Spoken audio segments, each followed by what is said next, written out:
Hey, what's up YouTube? Lightsaber Samurai here. I'm back again with another video, and we are here because we have been tagged.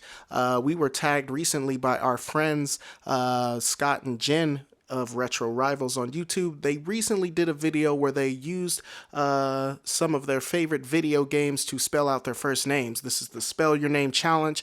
It's been going around YouTube. A lot of YouTubers have done it already. I'll put links to some of their videos down below, but I got a stack of my own games here, so we got to do it ourselves. So without further ado, Spell Your Name Challenge. Let's talk about it.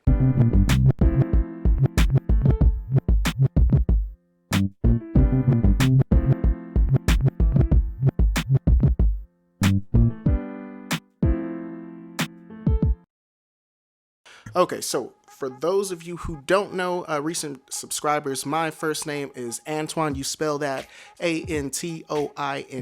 So we got 7 games to talk about, and starting with the letter A, we got to look at a fun game on the Xbox 360 and the PlayStation 3, and one of my favorite third-person hack and slash games. We got Afro Samurai. Okay, now Afro Samurai, this is a game, came out some years back, of course. You play as the titular hero, Afro, in this game. It's basically playing through the events of the anime, where you are going out on a quest to avenge the killer of your father, a guy named Justice. Your father was the holder of the #1 headband until Justice killed him. Now, as the holder of the #2 headband, you alone have the right to challenge him, but of course anybody can challenge the #2 headband, so you've got a huge target on your back and everybody after you to kill you constantly. This is a fantastic game, and really I'm not going to dive too deep with these because I got a lot of games to talk about, but the slashing mechanics was cool. In particular, hacking and slashing off specific limbs. You can take off their arms, their heads, cut them at the torso, take off legs, things like that. And it was all just generally a good time. The art style is fantastic. We got some really great cell shading that looks very similar to the anime, and you've got it backed up by a fantastic musical score straight from the composers of the music from the anime. So you got GZA from the Wu-Tang Clan in there. I think you got some new jobbies in there and some other stuff, but this game, I picked it up $6.99 a few years ago, and honestly, now that I think about it, I don't think I've seen this game in the wild recently. So if you don't have Afro Samurai, again, you can get it for the Xbox 360 as well as the PlayStation 3, so if you see it, go ahead and pick it up. Okay, moving on now to the next game. We are on the PlayStation 3. This game was developed by Cavia is the name of their group. They came out with games such as the excellent, at least to me, but flawed Bullet Witch on the Xbox 360.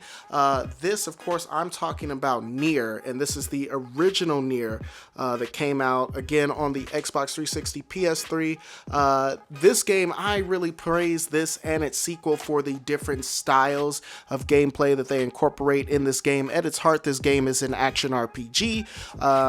You will go out on this quest. He's on a quest to save his sick daughter who's come down with this disease, and so you've got a quirky cast of characters that you pair with, such as the book. It's been years since I played this, so I can't remember the book's name. I think it's Grimoire, but I'll put it up if I find it. But you go out with him, and you go out with the young girl. And yeah, just the one thing that stood out with this to me was the different gameplay styles. Like I said, at its heart, it's a third-person action RPG, but they throw in elements of shooters in there, like bullet hell shooters. They've got some really cool side-scrolling platforming segments in there. It's all around just a good time. This game was followed up by Nier Automata, which I do believe is the better of the two games, especially in the gameplay department as far as the combat mechanics. But you really can't go wrong with this. The art style in this is really cool, and this was published by Square Enix, and so you'll see a little of their flavor sprinkled in, especially with the music and things like that. So this game is not super pricey, but usually I see it around anywhere between like $20 and $30. Again, this is another one you can get on the PlayStation 3 and Xbox 360, so if you see it, go ahead and grab it. Okay, and we're moving right along now to T. So AN, and now we are at T, and there's a lot of choices to choose from. I just got done talking about Time Splitters very recently in a video, and that's a series that I'm in love with. I wish they would come back, but I tried to go for a more obscure one on the Nintendo Wii, and that is Tatsunoko versus Capcom on the Nintendo Wii. Now, this is a crossover fighting game similar to the Marvel vs. Capcom series that we got on PlayStation 3 and the Xbox 360, but the Wii did not get a port of Marvel vs. Capcom 3. They got this game, which was an exclusive to the system, so the only way you can play this is by grabbing the Wii version, and because of that, it's kind of a little bit more on the pricey side. Last time I saw this game was kind of in the neighborhood of like $30, which isn't, it's not going to cost you an arm and a leg. You can still probably find it cheaper than that, but this one is disappearing off of store shelves. I like the art style in this. It's similar to the Marvel vs. Capcom games, but not quite. It's got its own style of 2D cell shading in there, and of course it looks more like a PlayStation 2 game, but that's not really an issue. It's still a really polished and fun playing game. It seems to be balanced pretty well, and I really do like it because it showcases a lot of characters that really don't get a lot of spotlight. So you know, Marvel characters, we all know who the Marvel characters are, especially with the movies that are out, but Tatsunoko put out a lot of some of my favorite anime that I didn't even know was Tatsunoko anime, like G-Force is what it was called here in America. Around the world, it's known as Gotcha Man, and yeah, this is all in all a fantastic game. No complaints here. If you see it, definitely grab it. It's a fantastic addition to the Nintendo Wii, which already has kind of a shallow pool of great games, so yeah, add that to the collection. Okay, we're right about halfway now, so ANT O is where we are at, and so I'm hopping back to the original PlayStation for this one, and O is kind of, it was a little harder to find. I don't have that many games that start with an O, but I got a fantastic one on the PlayStation 1 by the name of Omega Boost, and this game is super hardcore. We've talked about it before. It was developed by Polyphony Digital. They, of course, developed the Gran Turismo series on the PlayStation 1, and this is kind of like an on rails kind of a 3D shooter. I reviewed this game like 2 years ago on my first Hidden Gem, so quick story time. I saw Joe of GameSack review this game recently, and he described it exactly the same way that I described it like 2 years ago, and that is that it's a kind of a cross between Panzer Dragoon and Zone of the Enders, and in this you'll go back in time to take out some computer that's gone rogue, and it's a lot of shooting. It's basically a boss rush game, so you'll fight 2 to 3 bosses per stage, but it's a fantastic game. Awesome graphics for the time, and the gameplay still holds up today. This one was a bargain game for a long time, but I think people are starting to get put onto it. So last I saw it was going around the $25, $35 mark. Don't let that stop you though. If you see it, add it to the collection before it becomes super rare. All right, moving right along here, and just as equally hard to find games for in my collection was the letter I. I can't think of that many games, and in fact, in my collection, I only have 2. I was almost going to talk about the Infamous games because the Infamous games are fantastic, but I'll save that for another time. Instead, I'm going to put some spotlight on Infected on the PlayStation Portable. Now, Infected is a weird little zombie shooting action game, and hard to explain this game. So you'll start out, you'll create a character. He's on this police task force, and his blood has this antibody in it that's able to explode the zombies when it comes in contact with them. So basically, you will shoot your enemies until you weaken them enough to hit them with this exploding shot. You can chain combos by exploding zombies that are close together and things like that. It's a pretty simple arcadey style third-person action game, but it's still a lot of fun and has a really funny sense of humor. They've got some live action stuff going on in here, some live action full motion video that's a blast. And yeah, this is a game that really got slept on the PSP, which in a lot of ways itself got slept on. So if you see it, I picked this copy up for about $10, and I still think that it's going for that price nowadays. So if you see it and you're collecting for the PlayStation Portable, this game is definitely recommended.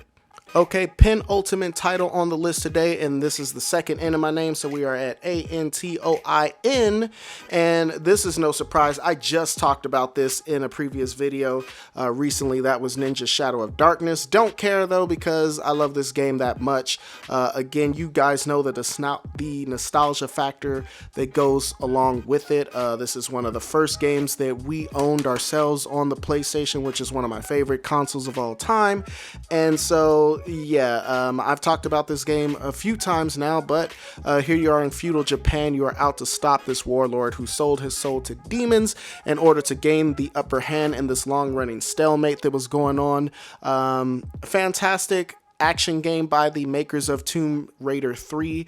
They came out around the same time. You've got fantastic 3D environments. The graphics at the time were very good on the PlayStation, except for the head. I wish his head were more round. It's a little bit square for my taste, but other than that, the special effects, like for the magic and things like that, looked really good.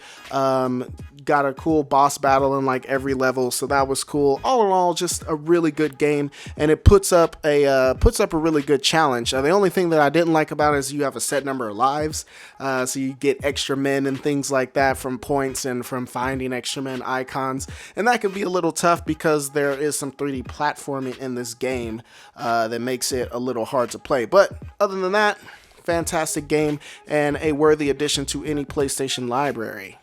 Okay, and moving on with the final game on the list today, that is Antoin, and now we are at E.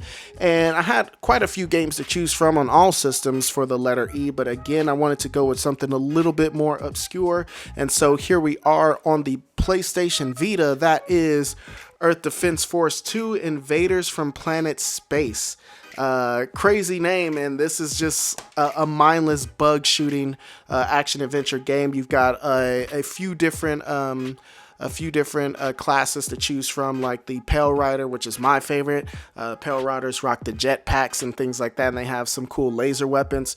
And that's really my go-to when I'm in open world environments, like when I'm out in the cities and you can fly up to rooftops and things like that and use the high ground and all of that. But a lot of the levels in this game takes place in caverns and things like that. And so I'll use different classes of soldier, like just the infantryman, who's just kind of like down and dirty with the assault rifle and things like that. But not much to this game. Xseed put it out, and I'm glad they did. I don't see Xseed and our good friends at D3 Publisher, who also did the Oni-Chanbara games, and I can kind of see the cheekiness of that and the cheesiness of those games in this one. All in all, though, it's still a fun time and a great pick up and play game. If you see it, definitely pick it up. The PlayStation Vita itself is underrated, and so is a lot of its library. A lot of its library consists of Japanese RPGs, so if that's not your thing, you can definitely take a break and get a different look with a game like that. Alright guys, so I do believe that's all I got for you, but let's talk about it in the comment section below. Questions, comments, concerns, threats. Rattle off your list of how you would spell your name with video games. I guess it's time for me to tag a couple of people, and so first person is, let's do BFG, aka Big Family Gaming. I don't think you've done this yet. If you have, my bad, but I don't remember seeing it. So you've got a really crazy collection with some really obscure old school stuff, so I would definitely like to see you spell out your name. How about Professor Joe Casey? Let's see Joe Casey do it, aka Hood Gamers. And anybody else, the rest of it I'm just gonna leave open tag. Anybody else who wants to do it, definitely check this out, and we will see you guys in the next video. I do believe that's all I got for you. Lightsaber Samurai out. Peace.